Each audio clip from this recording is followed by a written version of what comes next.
Hola, ¿cómo estás? Bienvenido. Ya hace más de un mes y medio que no nos conectamos y vamos a retomar con algo bien especial. ¿Te imaginas un llamado especial de Dios para tu vida? Un llamado desde antes de que nacieras y de repente te das cuenta de que nada está funcionando. No te escuchan, donde la ciudad donde tú vives va a ser destruida. Sin duda van a haber sentimientos encontrados. Eso es lo que vivió el profeta Jeremías. Así que te invito a que tomes tu Biblia y vamos a ver el profeta Jeremías el día de hoy. Corazones transformados. Bueno, el libro del profeta Jeremías es uno de los profetas mayores. Tal como lo explicaba Alan en el video de Isaías, el último que tuvimos, los profetas mayores no es que sean mayores de edad ni adultos mayores, sino que significa que son profetas que escribieron la Biblia y escribieron de forma extendida. Vas a ver otros profetas que escribieron en la Biblia que escribieron más breve. Pero Jeremías fue uno de estos profetas mayores. Vamos con la primera pregunta. Concursa con nosotros. Pregunta: ¿cuál es el libro más largo de la Biblia? Alternativa A, el libro de los Salmos. Alternativa B, el libro de Jeremías. O alternativa C, el libro de Génesis. ¿Cuál crees tú que es el libro más largo de nuestra Biblia? Vamos a dar 5 segundos. Pasaron 3 segundos. Así que la alternativa correcta es Jeremías. El profeta Jeremías es el libro más largo de tu Biblia. Así que si lo estás leyendo, si lo leemos juntos, ya puedes estar contento de haber leído el libro más largo de la Biblia. Casi el 5% de la Biblia representa el libro de Jeremías. Sigamos con la estructura de este libro. Primero, el libro de Jeremías no está escrito de forma cronológica. ¿Qué significa eso? La forma cronológica es como uno nace, ¿cierto? Va al colegio, se casa. Eso es como una cronología. El libro de Jeremías no es así. Es lo que se llama una antología, una colección de colecciones. Es como ese artista que saca varios álbumes en su carrera y antes de retirarse toman todo en su álbum, todas esas canciones y hacen una antología. Eso es el libro de Jeremías en sí. Así que van a haber profecías que ocurren antes de la destrucción de Jerusalén, otros después. Y esa es la forma del orden del libro de Jeremías. Jeremías profetizó en el reino de Judá, el reino del sur, hacia el pueblo de Judá, indicándoles que se arrepintieran o si no, Jerusalén iba a ser totalmente destruida. Lamentablemente nadie le hizo caso y él vio con sus ojos cómo fue destruida su ciudad natal, cómo llegó al exilio. Pero vamos a ver cómo es la estructura de este libro. Desde el capítulo 1 al 24 vemos que Jeremías acusa a los líderes de Israel. Hace una acusación, hace una advertencia.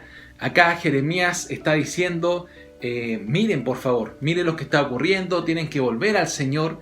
Lo que ocurría, por ejemplo, era que todos iban a adorar al templo de Dios. En el capítulo 7 de Jeremías tú lo puedes ver, pero era una adoración hipócrita, de labios hacia afuera, porque en su casa, en su hogar, en su familia, todos ayudaban para adorar a los ídolos. La mamá, el papá, los niños, todos hacían su tarea para poder adorar a los ídolos. Y esto era lo que le molestaba a Dios. Dios se sentía como un hombre engañado. Él se sentía como si dentro de su matrimonio su esposa o un esposo engañara a su esposa. Así era el dolor que sentía Dios. Así que Jeremías una y otra vez habla al pueblo a que se arrepienta. También en el capítulo 1 vemos cuando Dios llama a Jeremías. ¿Qué le dice? Desde antes que tú nacieras, yo ya te había escogido. ¿Qué dice Jeremías? Señor, a lo mejor te equivocaste. No era para mí. Y ahí Dios le dice, no, tocaré tu boca y hablarás estas palabras. ¿Y qué palabras le tocaba hablar a Jeremías?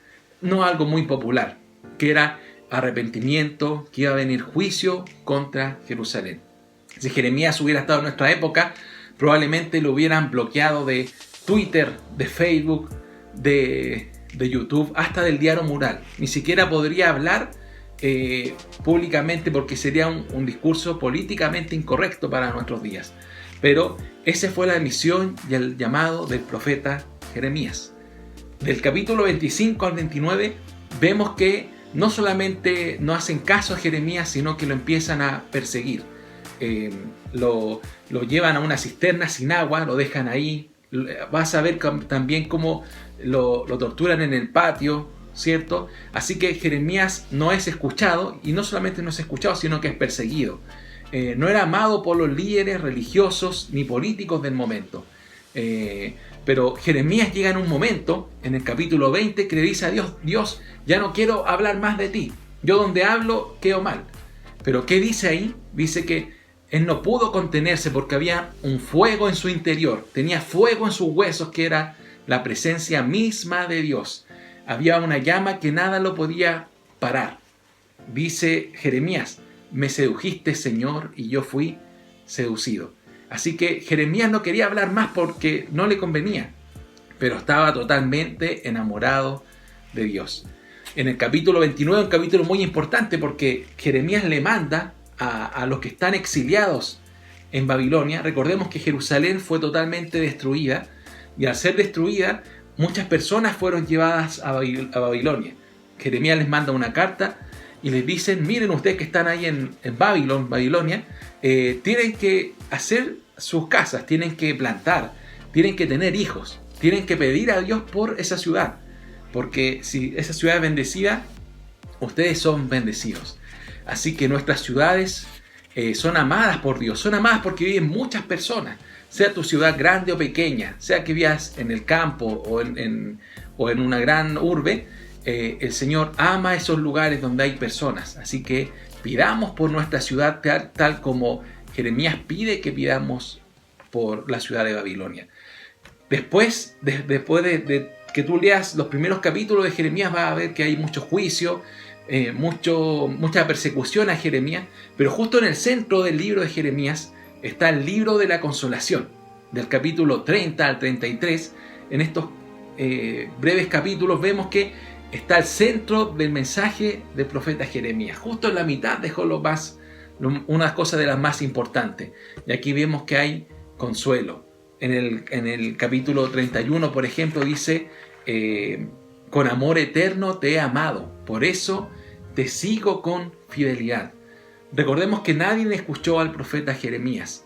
Era ignorado, fue torturado, pero finalmente Dios cumplió su palabra. Jerusalén fue totalmente destruida. Babilonia conquistó Jerusalén. Babilonia era el imperio del momento. Dios había dado muchas oportunidades, pero nunca se le hizo caso. Incluso el pueblo de Israel empezó a sacrificar a niños. ¿No te suena familiar eso al día de hoy? Empezaron a llegar a esa depravación de sacrificar a niños pequeños en idolatría, en seguir a los dioses de aquel lugar. No estaban siguiendo al Dios que lo había sacado de Egipto, que lo había sacado de la esclavitud. Y esto es lo trágico. El Señor muchas veces nos puede sacar de la esclavitud, del pecado y de la maldad, pero seguimos las inclinaciones de nuestro corazón, la idolatría de nuestro corazón, y podemos volver a esa esclavitud. Pero ¿se acaba la esperanza en ese caso? ¿Ya no hay esperanza? Vemos en estos capítulos de Jeremías que sí hay esperanza. El Señor va a traernos de nuevo. Si nos volvemos a Él, de nuevamente Él será nuestro Dios. Dime, por favor, ¿cuáles de estos versículos aparecen en la Biblia? Alternativa A: ayúdate que yo te ayudaré. Alternativa B: clama a mí que yo te responderé. O alternativa C: ninguna de las anteriores. Bueno, realmente la correcta es la alternativa B: clama a mí que yo te responderé. El WhatsApp de Dios nunca te va a dejar con visto, ni va a estar bloqueado. Si tú clamas al Señor, el Señor te va a responder. Sigamos avanzando en la estructura del libro de Jeremías y llegamos a los capítulos del 34 al 45. Nuevamente aquí vemos cómo al profeta Jeremías se quedó con las personas más pobres del lugar. Imagina en tu mente esta realidad. Te levantas, toda la gente que tú conocías se la llevan presa y solamente te quedan con las personas enfermas a tu alrededor, los más pobres, todo destruido, todo humeante. Prácticamente es como lo que vivieron las personas después de un gran bombardeo. Las personas que ahora están en guerra, a lo mejor en las zonas de Siria, en las distintas guerras que existen actualmente en nuestro mundo. Eso era lo que estaba viviendo el profeta Jeremías. Pero esas personas que quedaron ahí buscaron a Jeremías y le pidieron por favor un consejo. Ayúdanos si tenemos que volver a Egipto. ¿Y qué ocurre? Ellos realmente no querían escuchar la palabra de Dios, sino querían escuchar lo que ellos mismos querían oír. Y muchas veces nos pasa así, no sé si te pasa a ti, que buscamos el consejo de los amigos que sabemos que no van a hablar lo que nosotros queremos. Pero eso no es una relación, así no es la palabra de Dios. Así que Jeremías le dijo, quédense aquí por favor, no vayan a Egipto. ¿Qué hicieron ellos? Fueron a Egipto. No solamente fueron, sino que se lo llevaron secuestrado a Egipto. Jeremías no quería ir, finalmente lo secuestraron y se lo llevaron a Egipto. Finalmente ellos pensaban que en Egipto no iba a llegar Babilonia, pero llegó Babilonia a Egipto. En los capítulos 45 al 52 ya vemos que Dios no solamente condena a su pueblo, sino también a las naciones de alrededor e incluso a la misma Babilonia, que la había llamado su siervo. Así que Dios no aceptaba lo que hacía Babilonia. A veces podemos ser usados por Dios, pero Dios no acepta lo que nosotros hacemos. Así que también pasaba en el caso de Babilonia. Vamos con este tercer concurso. Si no la has achuntado a los otros dos, ahora puede ser la oportunidad. Atención, ¿quién era Baruch? A. Un rapero que canta con redimidos. B. Una marca de ropa de hombre. C. El escriba del profeta Jeremías que juntó todos sus sermones. Vamos a ver. A, B o C. Y la respuesta correcta es A. No, mentira. La respuesta correcta es C. Baruch era el escriba que ordenó los sermones del profeta Jeremías, que también lo vas a poder encontrar al leer este libro. Hay un capítulo clave y un versículo clave que creo que en alguna ocasión la escuché en la película El Señor de los Anillos, que no recuerdo en qué momento sale, pero dice, engañoso es el corazón, más que todas las cosas, dice Jeremías capítulo 17. Jesús en Marcos 7 dice que del corazón sale todo lo malo, los malos pensamientos, la idolatría, el adulterio, el asesinato, sale de nuestro corazón. El problema nuestro es el corazón, no es lo exterior. A lo mejor te ves muy correcto, haces las cosas bien, pero el Señor realmente conoce nuestro corazón. Incluso cuando tú le das algo a alguien, le regalas algo, puede ser movido por una mala motivación, y el Señor sí lo conoce. Nosotros vemos caras, pero el Señor ve corazones. Así que de nuestro corazón nacen todas las cosas. ¿Qué puedo hacer? ¿Me saco el corazón? No nos podemos sacar el corazón. Pero el Señor fue el primero que hizo un trasplante de corazón. El Señor es el primero que transforma los corazones. En el capítulo central del libro de Jeremías habla de que Él va a hacer un nuevo pacto. Va a ser un nuevo pacto. Ya no va a ser necesario que te enseñen la palabra de Dios ni la ley de Dios, porque va a estar escrita en tu corazón. El Señor transformará ese corazón que ni siquiera estaba escrita con un cincel. El pecado de nuestro corazón, el Señor lo va a transformar.